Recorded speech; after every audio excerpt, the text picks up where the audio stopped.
पे आके कि मानवतावादी विश्व समाज की जो मानव है वो सभी मानव क्या है, समान है।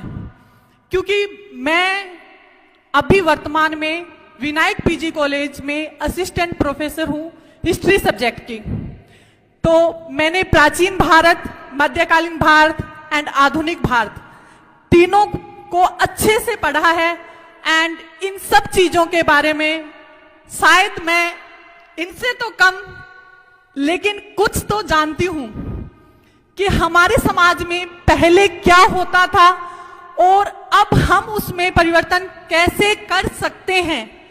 क्योंकि मेरा मानना है कि सबसे पहले बदलाव कहां से हो सकता है, हम बदलाव स्वयं से कर सकते हैं। स्वयं से कैसे कि मुझे किस चीज में बिलीव है, मुझे खुद में विश्वास करना चाहिए और मुझसे बड़े जो मेरे बहन भाई है, मेरे माता पिता है, उनका क्या करना चाहिए, आदर सम्मान करना चाहिए।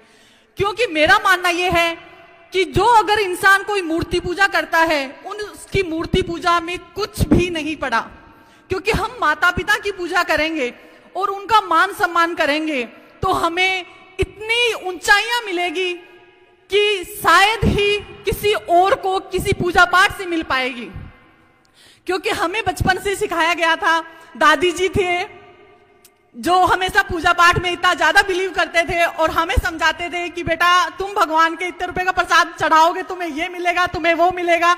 मम्मी वगैरह, चाची वगैरह सब है यहाँ पे, उन्होंने भी हमें यही समझाया है। लेकिन हम नहीं मानते इस चीज को कि ऐसा कुछ होता है।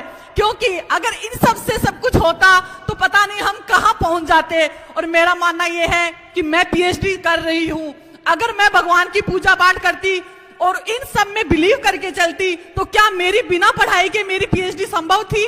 क्या मैं असिस्टेंट प्रोफेसर बन सकती थी? क्या मेरा नेट जेआरएफ हो सकता है? क्या आप में से कोई सहमत है इस चीज के लिए? नहीं। तो क्योंकि हमें कुछ भी बनना हो, हमें स्वयं को क्या करनी होगी, मेहनत करने के लिए क्या है, दिन और रात एक करना होगा, चाहे वो बच्चे हो चाहे वो बड़े हो। और लास्ट में बस मैं इतना सा कहना चाहूंगी कि हमें अपने विचारधारा को बदलना है, अंधविश्वासों को समाप्त करना है, साथ में ही अपने माता पिता का सम्मान करना है।